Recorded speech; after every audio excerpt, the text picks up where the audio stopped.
The first time my grandma looked at me like she didn't know who I was, it felt like someone had punched a hole straight through my chest. She was sitting in her faded blue recliner, the one that had a permanent dent from decades of afternoon soaps and crocheting. The house smelled like it always did, lavender cleaner and old books. But when I walked in and kissed her cheek, she didn't smile the way she usually did. She pulled back. Her eyes, which were always warm and a little amused, were sharp. Suspicious. "We need to talk, Emma," she said. "I didn't think you'd do something like this." My heart dropped. "Do what?" I asked. She held up a bank statement with my name on it. And in that instant, I knew. I knew exactly what my cousin had done. Because if there's one thing I'd underestimated about Tyler, it was how far he'd go to protect his spot as Grandma's favorite. Stealing from her? Lying that I was the thief so she'd cut me out of the will? New record. Too bad for him, he'd forgotten one tiny detail. Grandma had cameras. And she trusted me more than she trusted anyone else, once she saw the truth with her own eyes. My name is Emma.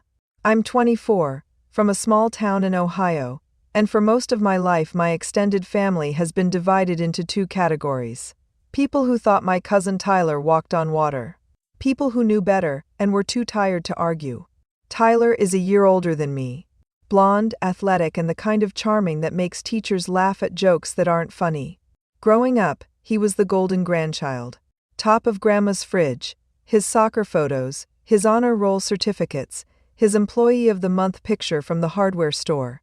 She went to every game, every award ceremony. She did the same for me, to be fair. Grandma loved us both. But if we're being honest, there was always an extra pinch of pride in her voice when she talked about my boy Tyler. Part of it was that he was the only grandson. Part of it was that he knew it and played it up. He'd pick up her groceries once a month, post a selfie with her on Facebook, and suddenly half the town was commenting, "You're such a good grandson." Meanwhile, I was the one coming over on random Tuesdays to fix her Wi-Fi or clean out the gutters. No selfies.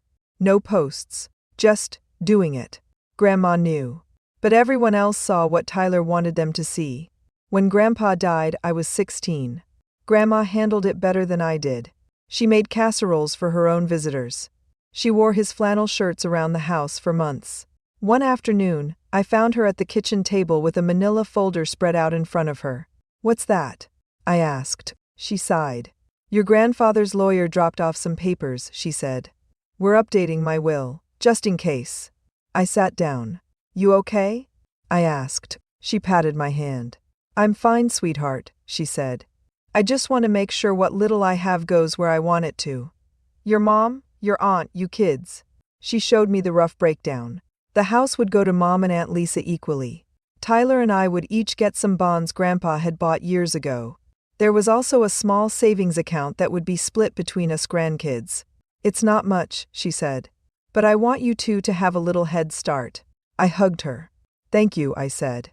"You don't have to hush," she said. "Let an old woman feel useful." Tyler came by later that week to help with the yard.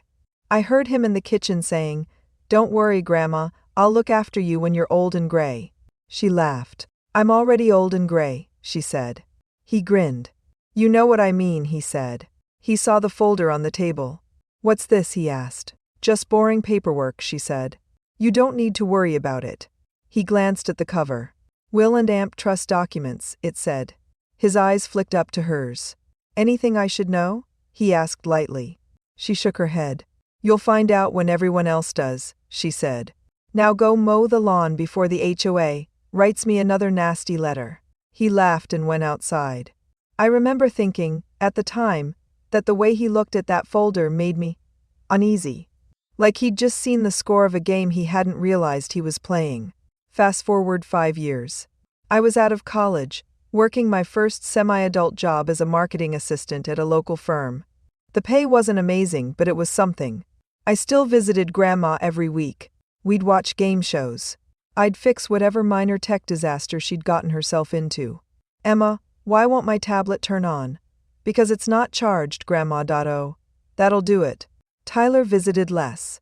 He'd moved an hour away for a better job at some dealership. According to Facebook, he was #grinding and #living his best life. According to Grandma, he came by every few months, and usually left with a container of leftovers and some gas money. I know he's busy, she'd say, defending him. He's a hard worker. Meanwhile, I was quietly paying her internet bill a few times when I saw red late notices on the counter. She never asked. I never told. We had our rhythm. Then someone started messing with it. The first sign something was off was the missing cash. Grandma kept a small metal box in her bedroom closet. Old lady savings. Emergency money. I don't trust banks with everything, she'd say. Learned that in '08. It usually had a couple hundred in it. Enough for a plumber, a surprise prescription, or bribes for Girl Scouts when cookie season rolled around. One day, she mentioned offhandedly, that repair guy charged more than I expected. What repair guy? I asked. The one who fixed the dishwasher last week, she said. Tyler's friend, nice young man. I frowned. I thought Mom was calling the appliance company, I said. She was busy, Grandma said. Tyler said he had a buddy who could do it cheaper. So he came. Nice boy. Tall. I made a mental note to ask Mom. Then forgot. Life, work, bills, you know how it goes. A few weeks later, I noticed Grandma's purse sitting open on the couch. Everything okay? I asked. Oh, I just can't find my 20, she said. I know I had it in here. I helped her look. Nothing. We shrugged it off. She's 80. She misplaces things. But then the late notices started stacking up. You're short on the water bill too? I asked, flipping through the mail one afternoon. She waved a hand. I must have misbudgeted, she said. Don't fuss. I fussed internally. But I didn't press. It wasn't my place to grill her about money. Or so I thought. The bomb dropped on a Friday. I'd just gotten off work when Mom texted. Stop by Grandma's if you can. Something's wrong. My stomach clenched. I drove over. Mom's car was in the driveway. So was Aunt Lisa's. Inside, the living room felt tense. Mom and Aunt Lisa were standing by the window, whispering. Grandma was in her recliner with that bank statement in her hand. She looked tired. Sad. Mama, tell her, Mom. In my closet? I frowned. I grabbed your laundry basket, I said. From the chair. Why? Her lips pressed together. Nothing else? She asked. You didn't borrow anything? My chest tightened. No, I said. What's going on? Mom held up the bank statement. There was a withdrawal for $500 from her savings account, she said. Made at the ATM near your office. The card was used with the pay-in. The camera shows you. My brain stuttered. What? I said. I didn't. I've never used her card. Aunt Lisa crossed her arms. It's all there, she said. The bank called her because it was a larger withdrawal than usual. When she said she didn't remember making it, they pulled the footage. My head spun. Can I see it? I asked. Mom's jaw clenched. We already did, she said. Emma, why would you do that? If you needed money, you could have asked. I didn't, I said, voice rising. I swear, I don't even know her PIN. Grandma's eyes filled with tears. I thought you were different, she whispered. You've always been my honest girl. The words hit harder than any slap. I am, I said. Grandma, I would never steal from you. Mom shook her head. I want to believe you, she said. But the bank video doesn't lie. It's you at the ATM. But I wasn't there, I insisted. I was at work all day on that date. Ask my boss. Check my time card. Aunt Lisa sniffed. Tyler said you've been struggling, she said. Talking about your student loans. Maybe you just snapped. Blood drained from my face. Tyler said, What? I asked. Mom looked suddenly uncomfortable. He mentioned you'd been stressed, she said. And that Grandma should be careful with her things. He didn't want to believe it either. I saw it then. Clear as day. Tyler, sweet-talking Grandma, pointing at little things he'd noticed. Planting seeds. And the bank footage? Someone in a hoodie who looked like me from a distance. But not me. I knew my own movements. My clothes. My shoes. Something here didn't add up. Let me see the video, I repeated. Mom hesitated, then sighed. Fine, she said. But I don't know what you think it will prove. We went to the bank together the next morning. The branch manager pulled up the footage. First, an external shot of the ATM. The timestamp matched the withdrawal. A figure in a gray hoodie approached, long hair, similar build. From that angle, if you knew my face and were already suspicious, you could think it was me. She has your posture, Aunt Lisa whispered. I gritted my teeth. Can we see the other angle? I asked. The manager clicked. A new clip appeared. This one from slightly above and to the side. The hood was still up. But when the person leaned forward to tap the PIN, their hair fell a little. Bleached blonde at the ends. Longer than mine. The manager paused. Zoomed. Not high def, but clear enough to see part of the person's cheek. A nose ring. I do not have a nose ring. Tyler's on-again, off-again girlfriend, Kylie? Very much does. I swallowed. What do you think? The manager asked. Mom squinted. It's hard to tell, she said. Looks like Emma's coat. It's not, I said. That's my old hoodie. The one I gave to Kylie last Christmas when she spilled wine on hers. Aunt Lisa's face flickered.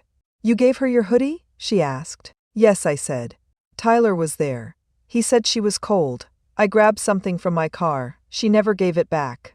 Mom looked from the screen to me. But why would she? Because someone gave her the card and the PIN, I said. And wanted it to look like me. The manager cleared his throat. If there's a dispute, we can involve our fraud department, he said.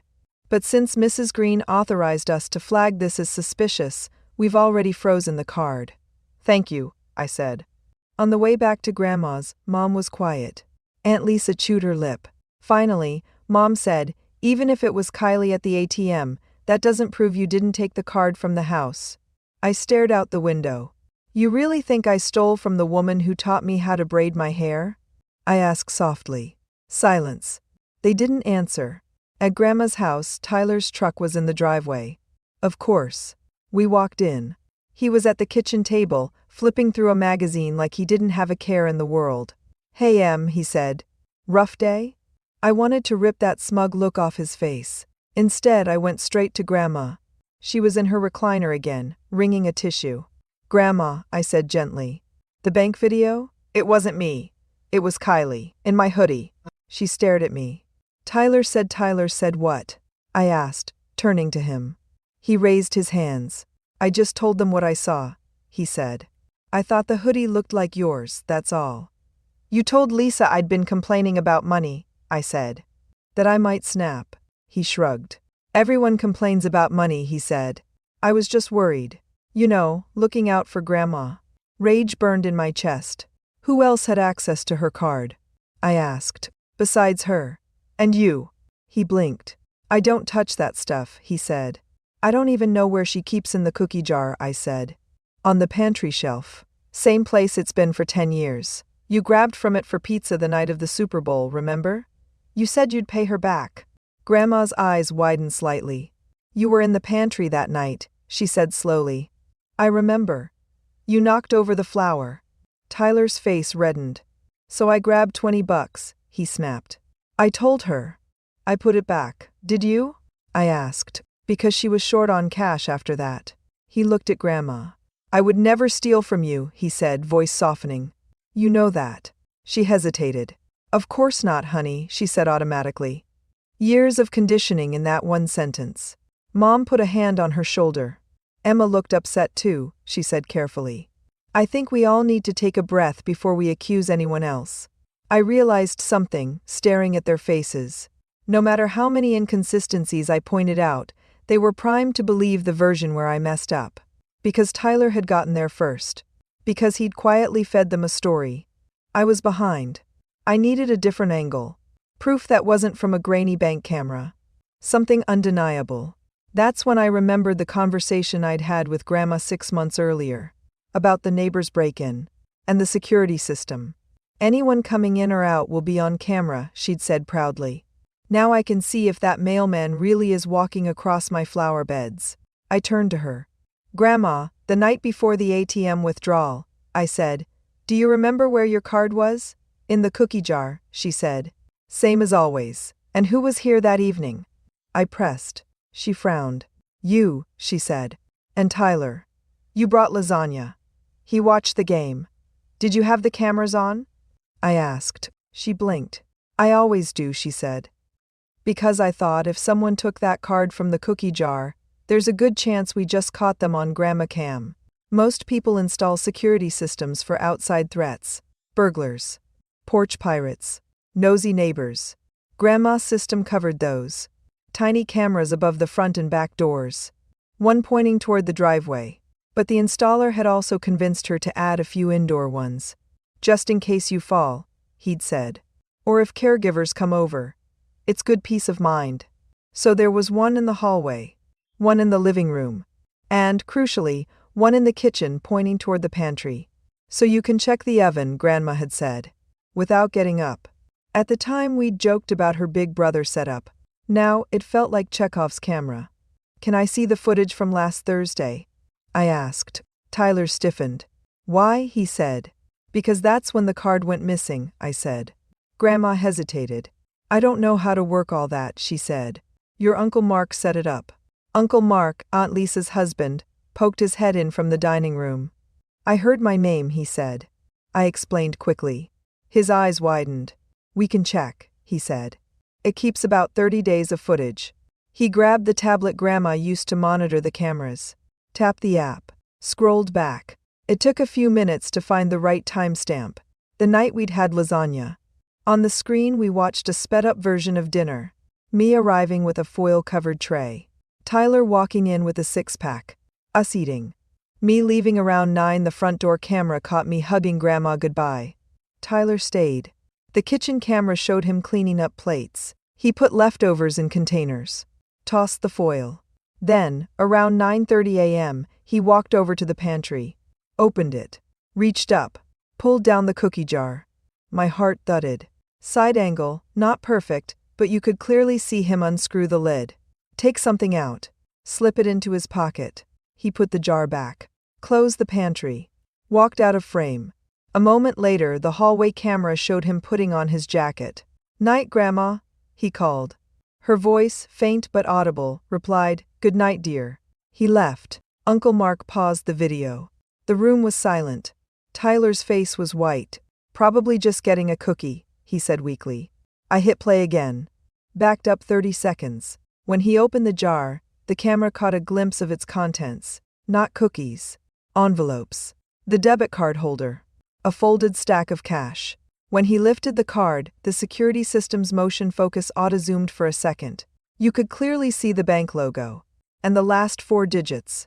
The same as on the card in Grandma's wallet. Uncle Mark froze the frame. Tyler, he said quietly. Want to explain? Tyler swallowed. I was just checking something, he said. I thought someone might have moved it. Grandma's voice shook. Why didn't you tell me? She asked. Why didn't you ask? He looked at her. Then at me. Then back at the screen. Then he did what he always does when cornered. He tried to redirect. Why were you spying on us? He snapped at me. Digging through old footage like some kind of detective. I laughed. I didn't install the cameras, I said. You're the one who told Grandma it was smart to have them. Remember? After the neighbor's car got broken into, you said, we'll catch anyone sneaking around. His jaw clenched. That's different, he said. Is it? I asked. Mom was staring at the screen like it was a horror movie. Tyler, she whispered. Please, tell me this is some misunderstanding. He opened his mouth. Closed it. For once in his life, words failed him. Aunt Lisa sat down hard. Grandma's hand shook. She set the tablet on the table. I trusted you, she said, voice thin. You and Emma. My good kids. Her eyes flicked to me. I'm so sorry I believed what they said, she whispered. I knelt by her chair. It's okay, I said, throat tight. You didn't have all the information. Now I do, she said, looking straight at Tyler. He flinched. Grandma, I know, she said. Just that. Sharp. Final. He shut up. Later that afternoon, when most of the yelling was done and Tyler had stormed out, Grandma asked me to sit with her alone. Mom and Aunt Lisa were in the kitchen whispering furiously. Uncle Mark was on the phone with the bank, seeing what could be done about the unauthorized withdrawal. It was just the two of us in the quiet living room. I feel old, Grandma said. You're 82, I said gently. You are old, she snorted. Rude, she said, then sighed. I feel foolish. You're not, I said. He played all of us. I should have known, she said. Your grandfather always said Tyler had too much of his father in him. I didn't know what to say to that. She took my hand. I talked to Mr. Dalton last week, she said. Her lawyer. My stomach clenched. About the will? I guessed. She nodded. I asked him to take your name off the bonds, she said quietly. To leave them to Tyler. Mr. Reliable and Mr. Golden, I called you too. Seemed only fair to give my boy a little more since he's so helpful. She looked away. I was going to tell you after Christmas, she said. I wanted to explain. My throat burned. But now, she continued, now I see which one of you really has my back. I shook my head. You don't have to stop, she said. I'm not senile yet. I know what I want. I'm calling Mr. Dalton Monday. We're changing it back. And then some. Grandma, you don't have to punish him with money, I said. The real punishment is you knowing. She patted my hand. Let an old woman feel useful. She echoed Grandpa's old line. Besides, he's already been stealing from me. I'm just cutting off his supply. She squared her shoulders. Also, she added, lips thinning, I'm having those cameras put on my phone. If anyone touches that cookie jar again, I'll know before they hit the driveway. We both laughed, shaky. Then she squeezed my hand. Thank you, Emma, she said, for not giving up on me even when I doubted you. I blinked back tears. Always, I said. The fallout with the rest of the family was messy. Aunt Lisa was torn between maternal instinct and righteous anger. One moment she was yelling at Tyler on the phone, how could you do this to Mom? And the next she was saying, he's my son, we have to protect him. Mom was suspiciously quiet about the will. I found out later why. At some point in the weeks before the accusation, Tyler had gone straight to Mr. Dalton with Grandma. Sat in on their meeting. Talked about helping her with the paperwork. In the updated draft, not only had my bonds been reassigned to Tyler, but Tyler had been named a co-executor for convenience. Convenient indeed. When Mr. Dalton called to confirm the new changes, Grandma said calmly, "Rip that version up. We're going back. And I want Emma here next time. Alone." He obliged. We went to his office together. He was a kind man in his 60s with a wall of degrees and a jar of Werther's originals on his desk. I'm very glad we cleared this up while I'm still around, Grandma said, taking a candy. I don't want my funeral to turn into a court case. He chuckled. Always better to handle these things in advance, he said. Now, how would you like to structure things? She insisted on splitting the house between Mom and Aunt Lisa as before. Splitting the bonds equally between Tyler and me. Adding a clause that if any beneficiary was found to have financially exploited her, their share would be placed in a charitable trust instead. Can you do that? She asked. He smiled. I can, he said. It's not common, but it's enforceable. She shot me a look. Just in case, she said. I hope we never need it, I replied. So do I, she said. But hope isn't a plan. She also added something that made my chest ache in the best way. A small separate account, designated specifically for me. Emma has been paying for things she hasn't told you about, she told Mr. Dalton. Internet, groceries. I want that noted. She should be reimbursed one day. I protested. She shushed me. Let an old woman feel useful, I finished. We smiled at each other. Tyler, of course, lost his mind when he found out. How dare you cut me out, he texted Grandma. She replied succinctly, You did that yourself. He tried calling me. I let it go to voicemail. He cornered me at a gas station a week later. You turned her against me, he hissed. You stole from her, I said. Then tried to frame me. She turned herself. She's 80, he said. You think she's going to remember all the details when you're whispering in her ear? I pulled out my phone. Scrolled. Held up a still from the kitchen camera. His hand in the cookie jar, card in fingers. If she forgets, the footage won't, I said. And neither will Mr. Dalton. Or the bank. Or me. His jaw clenched. You're dead to me, he spat. Then we're even, I said. Because whatever version of you I thought was my cousin is dead to me too. I walked away. I haven't spoken to him since. Grandma doesn't let him in the house without someone else present. He comes by less. Funny how that works when the cookie jar is metaphorically and literally locked. As for the original accusation that I stole, we never talked about it as a big scene again. But there were small, quiet amends. Grandma started looking at me the way she always had. With warmth. With trust. She'd apologize every now and then. Memory's a funny thing at my age, she'd say. But I'll never forget that I doubted you, and I'm sorry. I'd squeeze her hand and say, "We fixed it. That's what matters." Mom took longer to come around.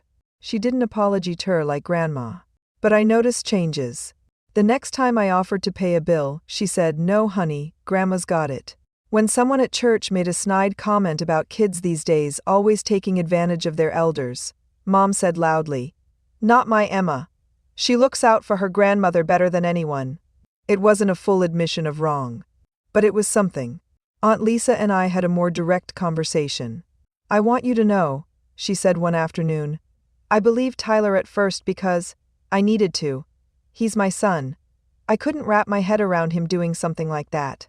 I nodded. "I get it," I said. "But I wish you'd trusted me a little more too." She sighed. "I do too," she said. "I'm working on that. We're not best friends now. But we're civil. Respectful. That's enough." Sometimes people hear this story and say, "You're lucky Grandma had cameras. Otherwise, you might never have cleared your name." They're right. I am lucky. But I also know this. Even without the footage, the truth has a way of leaking out. Tyler's pattern didn't start with Grandma. Or with me. He'd always had little schemes. Cutting corners. Borrowing and forgetting to pay back. Those things add up. The cameras just made the math easier. They turned Emma would never from an abstract character reference into concrete, pause-and-rewind proof of Tyler did. And when people who've known you your whole life are faced with undeniable evidence that contradicts the story they'd built in their head, they have a choice. Double down on the lie. Or adjust. Grandma adjusted. So did most of the family. If they hadn't, I would have had to make a different choice. Step back for my own sanity. Because if there's one thing this whole mess taught me, it's this. Being the good one in a family doesn't mean letting people use that against you. It doesn't mean absorbing blame to keep the peace. Sometimes being the good one means standing your ground. Saying, "No, this isn't who I am. And I'll show you." Even if you have to scroll through hours of security footage to do it. My cousin lied that I stole from Grandma to get the will changed. He thought a grainy ATM video and his golden boy reputation would be enough to bury me. So I waited until Grandma was ready, pulled out the real footage, the one he'd forgotten about, and hit play. Let her see his hand in the cookie jar. Literally. Let her hear his excuses crumble. It didn't just clear my name. It rewrote hers. Not as the naive old lady whose grandson could push her around, but as the woman who, even in her 80s, was willing to say, "I was wrong. Let's fix it." I'm proud I helped her do that. And if there's one thing I'll never let anyone take from me again, it's that. My honesty. My reputation. My role in this family. Now preserved on more than just Grandma's fridge.